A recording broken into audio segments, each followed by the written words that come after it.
Hello, everyone. Welcome back to SAT Math Question of the Day with Professor Emeritus Seth Chaiken in Albany. And Seth is outside today, even though it's in the high 30s, but it doesn't look like it's Yeah. does not look like it's windy though. Hmm. So that's good. And Yeah. Joel, his brother, we're here to hopefully help you go over how to approach SAT math questions, if not just math questions in general. Here we have Hmm. practice question 12 from what's a booklet the SAT people have distributed for the digital SAT, which is going to come in the winter of 2024 in the high school students for the United States.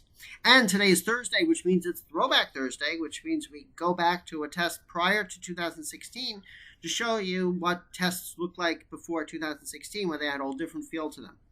Okay, let's go. Question 12. Please look at it, do it, stop our video, come back, and here we go.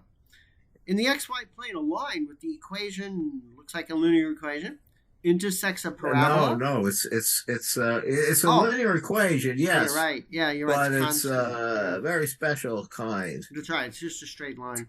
A horizontal line. which Horizontal line. horizontal line, Yeah. yes. It's In a line that indicates that y is constant. Yeah, y is a constant. Yeah, and it's a Yeah, pain because it's not a integer. It's y is 2 1/4, which is always yeah, yeah. We don't like fractions, do we? Okay, intersects a parabola at exactly 1 point. Oh, interesting. yeah, Interesting, yeah. interesting. So let's So read it. that means uh, it has to intersect it at the vertex. Right now, the shape of the parabola. What's the shape of the parabola? I'll do thick. The shape of a parabola goes like this. U or down. Oh, it's a negative x squared. That So means it which goes way down. It's goes a down? down Yeah, parabola. Let me yeah. just graph this thing, okay? This thing has a slope of 2 1/4. So it's like that. Right? The linear equation. That's not a slope. Oh, I am so bad. Oh God, I am so bad. It's a straight. I am crashing today. Okay. Let's see. Approach to SAT. You know, when you feel yourself slipping in the side of the rabbit hole, take it easy. Slow down. Slow down. Slow down. Yeah, it doesn't Slow help down. that the computer board has froze. But yes, we have to make it a fat line. But it's so frustrating because the stupid thing froze. Yeah. Oh, this is horrible, horrible. Okay, it's up here.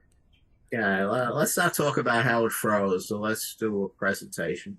Thank you. And this distance here is 2 1/4. Okay. And now, right, it's a parabola where it intersects only 1 point. So you're Yeah. saying that it's a parabola that goes like this. Yeah. Okay. We don't know where it is. Yeah. Right. Right. And the equation of the parabola is this. Yeah. So don't you just set y to solve for b? Don't you just set y to be 2 1/4 is equal to negative 4x squared plus b? Oh, we don't know x. Yeah. We don't know X. Plus BX. Don't. We're Plus finished writing bx. it. Yeah. We don't know Yeah. b and we don't know x, right? So we need to have some other piece of information. Yeah. Wow, Yeah. this is not an easy question. I mean, it's not obvious, immediately obvious what to do.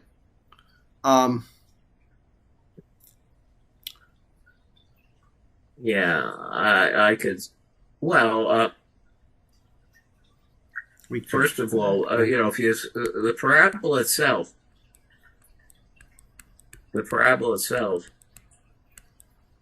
is a property that again, I have to use calculus. The quickest way I see is using calculus. The parabola itself has y is a function of x, and the value of x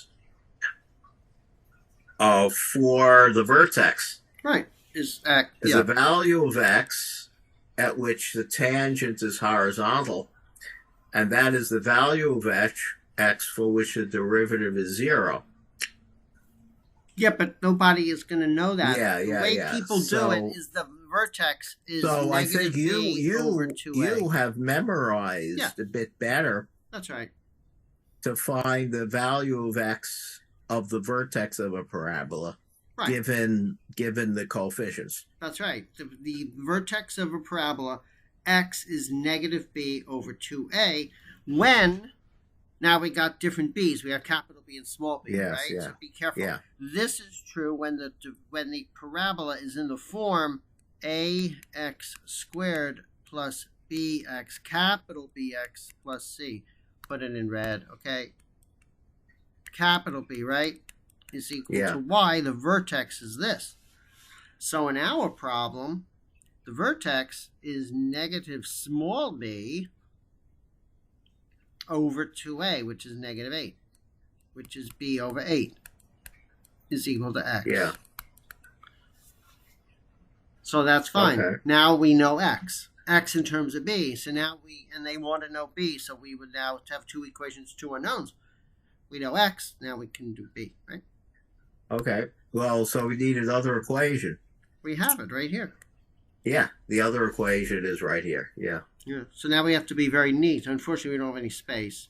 Yeah. Oh. Well, no. Look what x is that equation has x squared in it, right?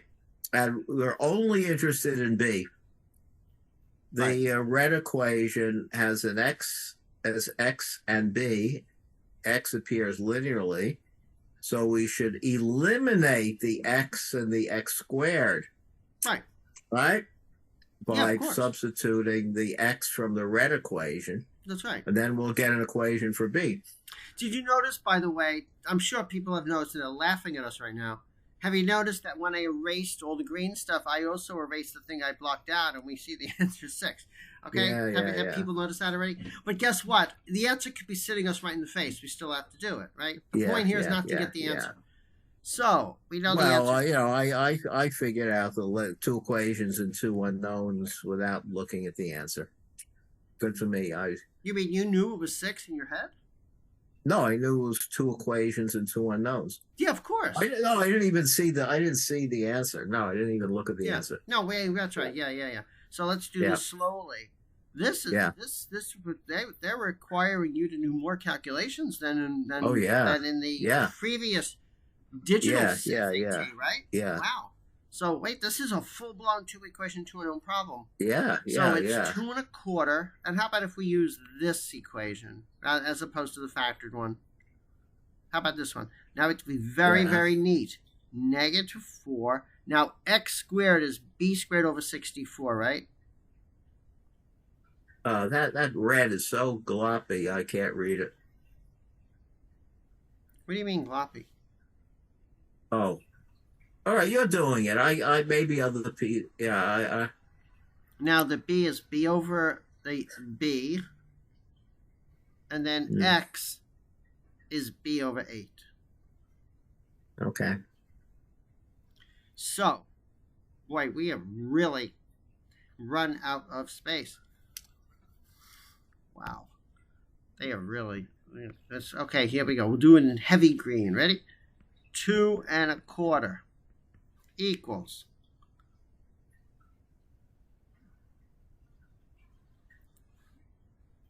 negative b squared over 16, right? Because the 4 divided by the 64 is 16. There's a negative sign there. Plus b squared over 8. Okay, well, there's some hope there, right? Now we have to combine fractions. This b squared is 2b squared over 16. So that's just b squared over 16 is equal to 2 1/4. Yeah. Oh. Wow. Now we have to take out our calculator because the calculator comes on the test.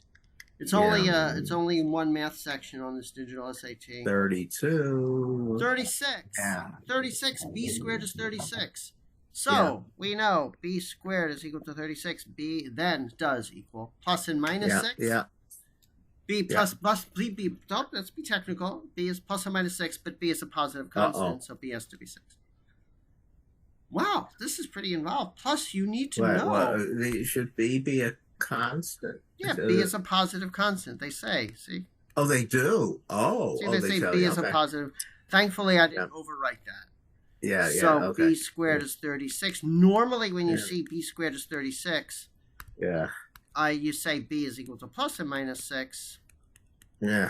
But b is a positive constant. Hmm. Wow. So if you don't know the equation, the formula for the vertex, then you really have a problem doing this. Yeah. Unless there's some clever way. In the past, we've done a parabola question, and somebody, I don't want to necessarily mention his name, emailed us and had a really clever way to do it. And I wouldn't be surprised if he or she emails us again. Wow. Yeah. So you got to know a lot of stuff here.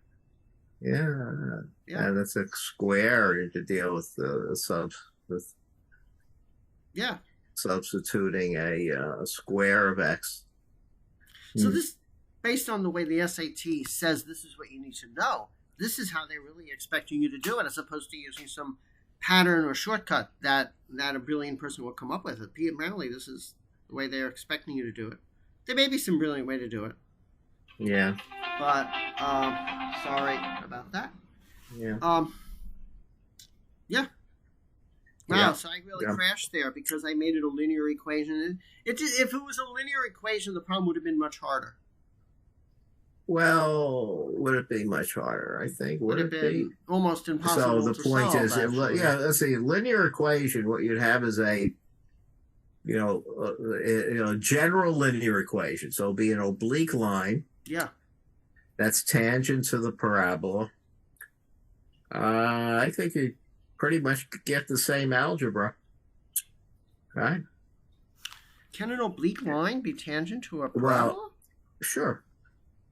Oh, right. Like that. Yeah. You use the equation that says that the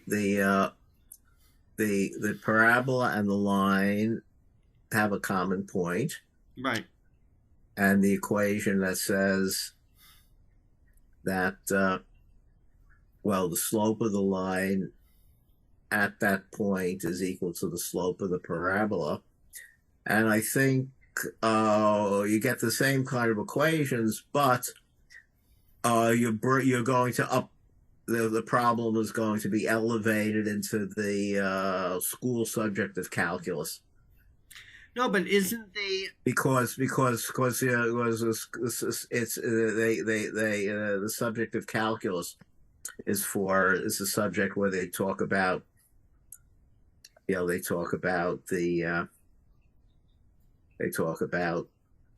the slope of a point, what the slope of the tangent to a parabola. Yeah, but wouldn't it still have been at the vertex? No way. Oh, wouldn't it have been at the... Really? It's a side. The parabola is sitting there and this line comes in from the side. It's not at the vertex? No. The parabola is a square. Can I draw it? Let's give Seth some space. Go ahead. Yeah, here's a parabola. And then your line comes in there. Oh, right. Yeah. Right. It's not a vertex. It's not a vertex. Yeah. Right. Yeah. Yeah. Okay. Yeah. So if I kept doing it wrong, I would have realized probably pretty quickly that the problem was way above the level of the class, and then I would have looked and said, what mistake did I make? Of course, what you could do, however, if it's this situation, what you could do. Oh, wait, maybe you do it this way. Well, maybe this would work. You take, y equals, px plus q. And here y equals ax squared plus bx plus c. And then you take the difference, ax squared plus bx plus c minus px minus q. Call that a new function of x. think what would happen is this function, when you plot this function, it will look like this. And the vertex of this parabola would be the same x value as the point over here. I was thinking about our problem. Do you notice that there was something interesting about our parabola, that the c was 0? When the c is 0, that we could have used that too, couldn't we? If I think, wasn't this negative 4x squared plus bx? The c is 0. So what does that tell us? That tells us the roots of the equation where the line equals 0 would be x, and then negative 4x plus b is equal to 0. Sorry. So that does tell us, doesn't that tell us something about at least the roots of the equation, where the equation intersects? You wrote over my red thing. Sorry.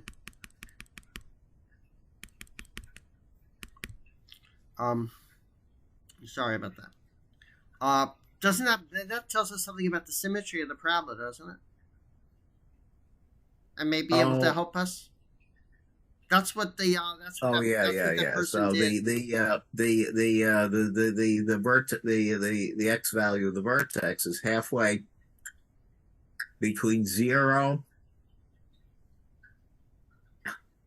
and the other place where y equals 0, which is, yeah. So given the your original equation, yeah, the original equation was y equals what? Minus 4x squared plus bx, which equals, let's put a minus there. No, I won't. X times minus 4x plus b. Right. That's right. And so there's two you could add the picture geometrically. X equals 0, y is 0. Right. And when x is a little bit bigger than 0, let's see, when x is b is positive. B is positive. When x is a little bit 0, the minus 4x is also very close to 0, and you become positive. Right. So what is this point? And so let me plot it when x equals 0. The parabola looks a bit Seth, like I already this. did it. Seth, look in the green. I already did it. Oh, all right. So then the vertex is halfway between. Right. Yeah, b over 8. And so the right-hand side, x equals 1, b over 4. Good.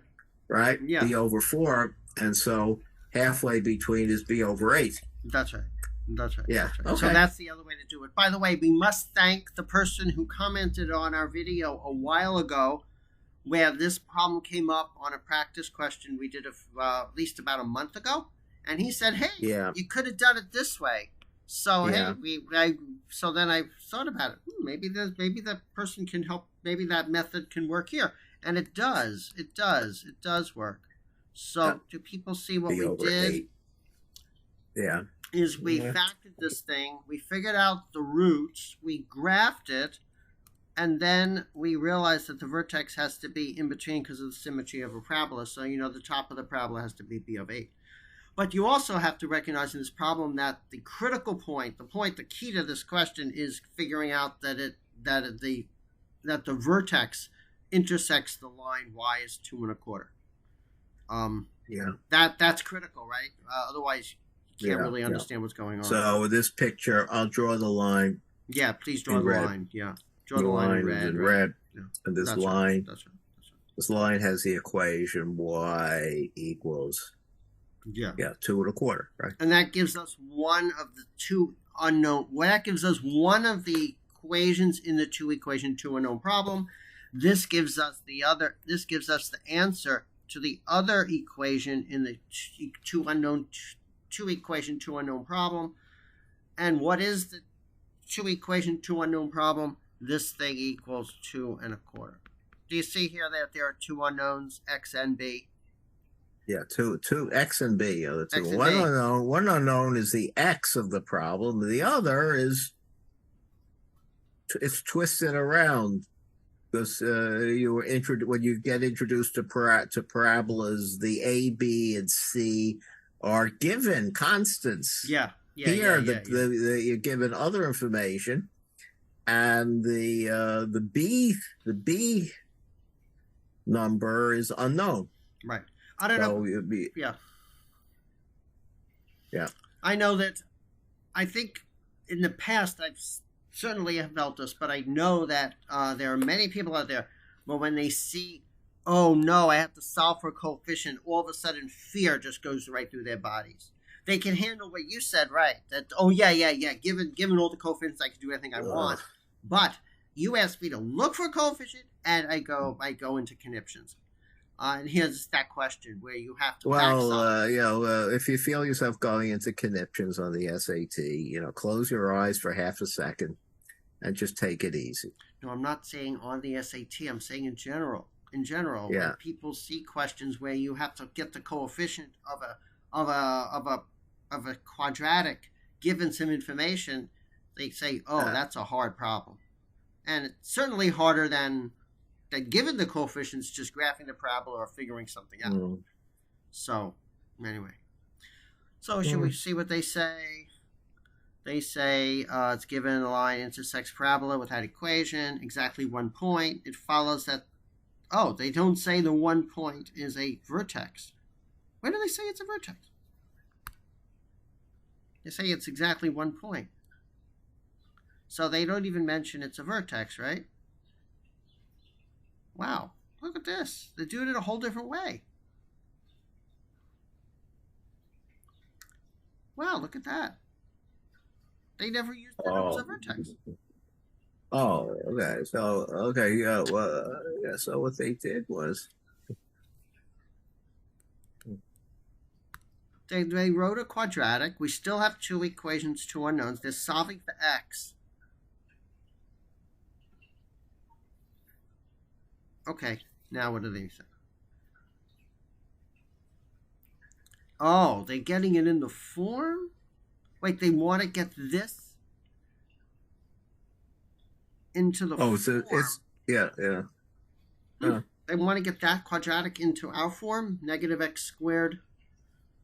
Anyway, let's see. Oh, that's what they did, yeah. Is that what they wanted to do? Is that what they're doing? They're trying to force this to be in the form negative x squared plus bx? Yeah.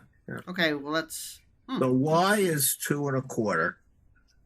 Yeah, that's what they did. Okay, let's keep going, right? Let's. I'm dying to see the rest of their answer. Yeah, there it is. So just read it, you'll see. They did it entirely algebraically. The way we did is we went into this mode of graphical, and I've said in other videos that it's very useful to think in 3 ways in a function. Yeah. In algebra, table, which sort of we used actually. Table. Yeah. Graphical and algebraic. I think we're going to have to switch to another computer because I think this computer is crazy. Yeah, that's what they did. They did it entirely. Wait, so what did they do at the end then? Read it. I know, but we lost the... Here it is. Here's the whole answer. And then there's this. Yeah. Adding... Should I write what they did? Yeah. Yeah, I don't quite follow it. Let me write something. Get it stable so that I can write. Yep, will do. Will do, Seth. You always listen to your brother. Okay, go ahead. Stable. Stable. Okay. So we start out, they gave you 2 equations. And I'll simplify the first equation. Y equals 2 1/4. That's one equation. Okay. Second equation, y equals minus 4x squared plus bx. Right. Okay? Now, they eliminated y. Yeah. Right. And got a single equation also in two unknowns. Right. The equation they got was, and I'll write it the way they did it, 4x squared minus bx plus, they wrote 2 1/4, 225, right? So this is, what they got was an equation. See, right. the equals 0. A quadratic. And then the geometry. So this equation says that x is a point where the line and the parabola intersect. Right. Got it. Sorry. X is the x coordinate. Yeah. Of a point where they intersect. Got it. The geometry is translated into the fact that of all the points, of all the values x could be, since the parabola intersects the line at one point, there's only one value of x. Oh. And this equation characterizes the one or more or no values of x for which the condition is true. So the problem says there is only one value of x with this situation. And then, so you put the condition on B that the condition for this equation having exactly one solution. Right. So you have to know the whole thing about the discriminant. Yeah. What does the discriminant have to be for one solution? Yeah. So the discriminant, the discriminant is capital B squared minus 4 capital A times capital C.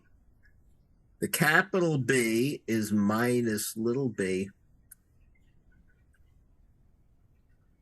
The A is 4, and the C is 2 and 25/100.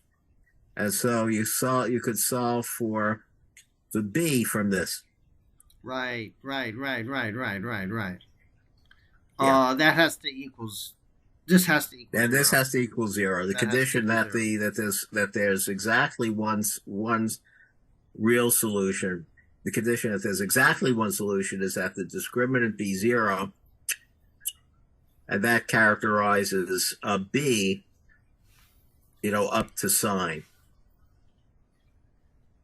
Right. And then they tell you B is positive.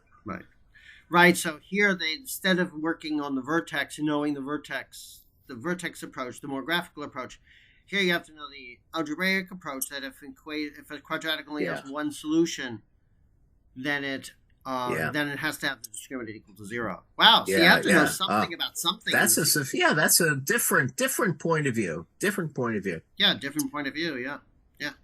Yeah. So reduce the problem to an equation in X, and then the geometry is that equation in one equation in X with an unknown coefficient of B.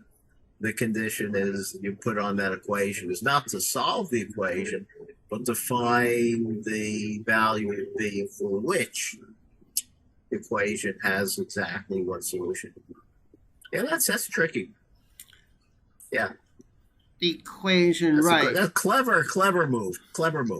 Right, so you're only looking for the, so you're only looking for the X that has... You're not looking for the X. Right. Yeah, so the principle is that unlike the other approach where we were ready to find both the X and the B, here they realized that we could just skip finding the X and simply find an equations that characterizes B. Yeah. And then that equation has two solutions. One of them, and pick the positive one. Right. So the question is people should definitely read up on this digital SAT. But this digital SAT is going to be interactive, and it's gonna. What it does is, as far as we could tell, but check with the guidance counselor, do your own reading. They give you a bunch of math questions, and then depending on how you do, they either give you harder math questions or easier math questions based on how you answered your original question. Yeah. So we don't know if this is. You would think this is going to be one of the harder ones after you, like if you do the regular ones, they may give you this one as the harder one. It just seems like one of the harder ones. Well, we've yet to see what the next ones are. This is 12 we're doing? Well, I don't know. We don't know if they go up in difficulty. Well, we only have 16 questions. Okay, we this is 12. Yeah, okay. So 13 is coming up for us tomorrow. Next few days will be 13 and then 14. Now, in one of these questions we did, it was a full-blown two-equation, two-unknown problem where you had to use full-blown elimination. Something we never saw on the post 2000 between 2016 and now. And this problem too requires you to really Seth's exhausted, and I totally blew it, and I was stuck there. Thanks, Seth, for giving me the advice on what to do. Go back, I was sort of lost, but Seth said, hey, vertex. Oh, yeah, vertex. So today, boy, I am shot, but it is time for Throwback Thursday, which means we go back to a previous test. Now, the SAT is, the SAT itself is changing, and we're going to go back to a really old version. So if you're interested, you're interested. If you're not interested, not interested. But I doubt they're going to go back to these types of questions, which are more reasoning questions. But these are questions that the SAT had before 2016. Strange questions where you're given two columns, and you had to decide, given the problem, this is the one we're going to do, number 20, whether the column A is bigger or smaller. You can read the directions. Answer A if column A is bigger than column B, and then two quantities equal. So here we go. Let's do this problem. Seth, you're a PhD in math. So which one is bigger?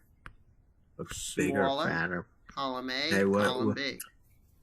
Oh, in this one? Number 20. And I will try, but Seth will probably do. Number 20. Oh, wow. They're lined up. Yeah. Oh, wow. They're lined up. Oh, I think I know R, which is bigger? R plus T plus V, or S plus U plus W? Okay. Say S. Let's see. The S. The picture is my pen. So, Let me not move it around. Come on, you stupid. Okay, there we are. Let's just mark it. S plus U plus W. And then, then they're interleaved. R plus T plus V. Oops. Yeah. So they're interleaved. Yeah, what is that word? They're interleaved. Interleaved. Yeah, they're into six numbers. They're interleaved. Interleaved. And the question is,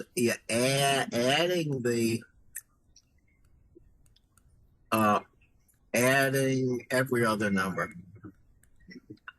Okay. So, okay, here we go. I think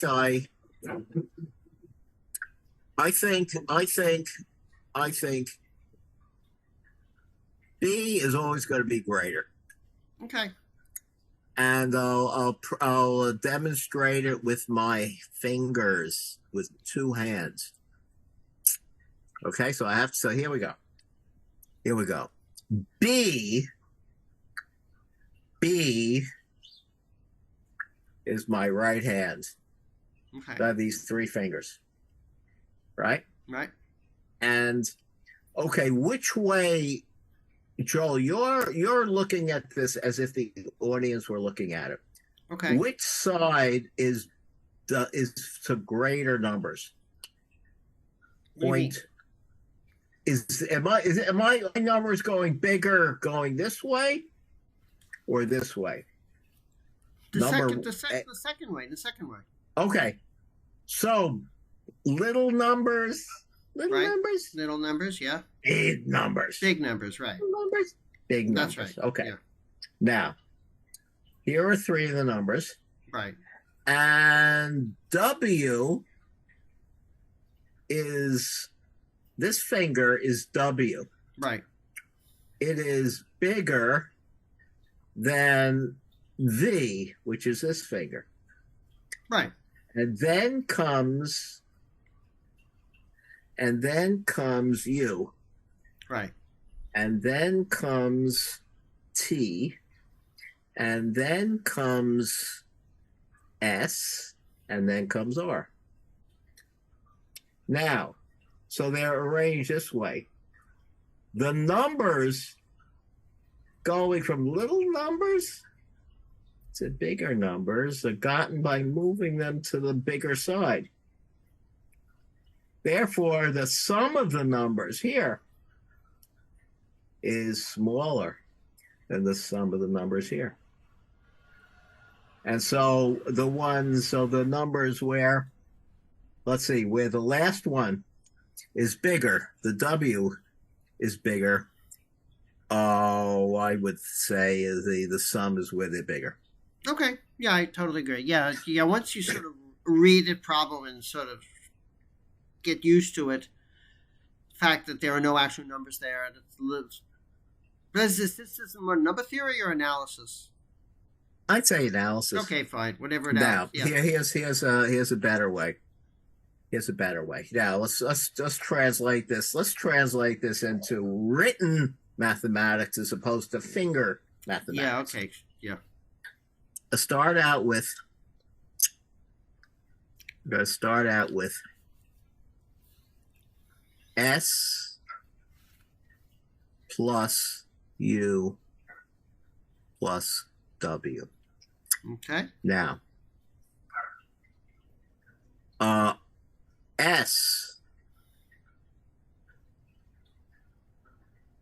S is greater than R. Right, because R is less than S, so S has to be. Yeah, you're told R is less than S is greater than R. Right. And so this sum, let's call it this sum, this whole sum is greater than R plus U plus W. Okay. Now put parentheses around this number and U. U is greater than T. That's right. Yeah. And so this sum is greater than keeping R and W the same. Right, and then putting T in. Yeah. Replacing U by T, we get Right. this whole thing is greater than V plus T plus W. Right. And then finally, we use the fact that W is greater than V to say that this thing, V plus T plus W, is greater than You meant R here. yeah, R. See, Yeah, you meant R. is greater than R Right. plus T plus V. Right. And R plus T plus V is this quantity. Yep. And the one we started with is the B quantity. Right. Okay. So there, that's take some, that's some math. That's doing math. Right. But with inequalities. But most people would just look at it and know the answer like you did immediately. I think most people would be really troubled. Yeah, yeah, because it's not the type of problem you normally get in school, which is unlike the post 2016 test where most of the Yeah, questions are almost yeah, the same as what you get in school. yeah. This you've never really seen anything like. Well, you Rarely get do you this. see. You get this in school. You get this in school. You get problems like this in nowadays curricula. You get problems like this maybe in your second or third year of undergraduate college if you're majoring in math. Right, right. But that doesn't help you if you're taking the SAT as an Yeah, 11th grader in high school. yeah, yeah, yeah, Yeah. In fact, back in maybe before 2000, maybe when this test was given, which was about 2000, about 23 years ago. No, they didn't really even teach it in school 2000. I don't know what they did. No, no, No. no. Yeah. My recollection of high school math, even with inequalities, was yeah, they wouldn't give a problem as difficult as this. Yeah. Although it's not. Yeah, right. Yeah. Maybe actually, it may be a problem like this may be fair game in the first level, the lowest level, the high school math team competitions. Right. Yeah. Yeah. I'm not Yeah. talking about the math Olympiads, but Yeah. that's Yeah. all. Yeah. Yeah, Yeah. so it's yeah, You have to really think about this. See, it's more of a reasoning. There's a lot of reasoning going yeah, on in this. Okay. yeah. So there were two. So I gave I presented two approaches Yeah. to it, Right. and I was led to the formal proof style approach only after like I only after I realized it was true, because I imagined the interleaved numbers and I imagined the fingers lined up and then moving. Oh wait, but I just remembered the other approach that most that I get. I always say most people, but Seth always says, "How do I know what most people do?" That's a good argument. How do I know what most people do? But there's another approach we completely forgot, which is valid in problems like these: brute force, just like blatant brute force. Just do 0, 1, 2, 3, 4, 5, and 6, and just make up Yeah, some numbers and see what happens. And if it happens in this case, it's probably happens in. You could think, well, it doesn't prove that it happens in yeah. all cases, but you certainly get an idea. You get an intuitive sense as to Maybe, what's going maybe, on, yeah. right? So The this thing is is, I was 1 plus afraid to do 3 that. plus I was 4. afraid to do that because I was thinking of a problem. Wait, and You this know, is 2 plus 4 yeah, plus 6. And then, you presumably you have a calculator. This is 9, and this is 12. So if you rushed, you just want to take a chance, you just say B, because look, it was true in that case. Now, of course, you need to check the no, negative the numbers. thing is, I was worried of other situations where a numerical case would give ambiguous results. Right. But okay, so if you're going to do this approach, you want to be a little more confident, then find weird numbers like negative numbers. Test this for negative numbers, and it'll No, work. no, I was thinking of weird numbers where some pairs of them are really, really close together, and then other pairs are very far apart. Oh, right. Like two of them are, say, like differ by one, and then far away there'd be other numbers that are hundreds. Right. So you're saying you And want if you're right. looking at something like this, you're looking at something like this. Let's say four numbers. Two of them are, sorry, yeah, four numbers. I won't erase it. Four numbers. Two of them are very, very big, Yeah. but they're very, very close together. Oh, stupid thing. They're very close together. And then two more are very, very negative, very, very small, but they're also very, very far apart. Right. And then Yeah. the question was, say The numbers are A, B, C, and D, and the question is, now wherever starts writing is B minus A less than C minus D? So Seth, so And this one is it's completely B minus A, D minus C, D minus C. Here, this B minus A is how far apart A and B are, and D minus C is how far apart they are. Well, C and D could be just a little bit bigger than C. Both of them could be very much bigger than A and B. But B is very much bigger than A. So I was worried about this kind of situation with a question like that. Of course, this question is equivalent to B plus C is less than A plus D. Yeah. So what I had to do was look at the numbers to see how they were arranged in terms of the question. No, the question quantities are the question quantities are R plus T plus V and S plus U plus W. And the givens are R, S,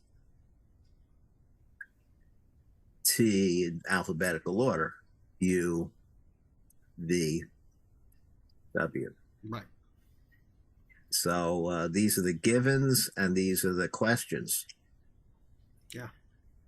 And so it's a complicated thing because the given the question, these could be related. You could express this in terms of inequality where there's some subtractions.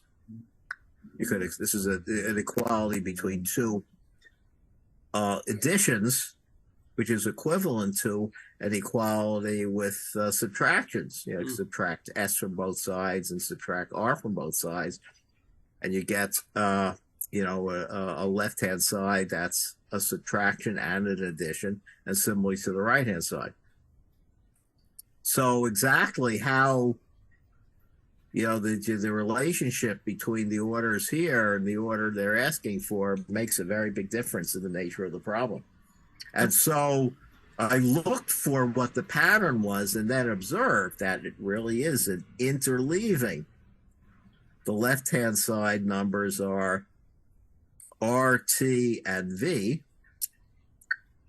and the right-hand side numbers are S, U, and W. So there we are. See the interleavings. Right. Yeah. They're like black and white keys. The black and white keys on the piano. Yeah. Okay, I think we're more than done on this. I suspect most people have already turned the video off by now, which is probably a good idea. Okay, everyone, have a great day. Please like us, dislike us, give us comments on how we can improve, how we show you how to hopefully approach SAT math questions. Today we did one problem. We both approached it a whole different way from the way they did. If SAT did it, that's good. You want to see different approaches to different problems. And you can email us your SAT math questions at satmathquestionoftheday@gmail.com. Okay, everyone, have a great Throwback Thursday. Take care, everyone. Bye.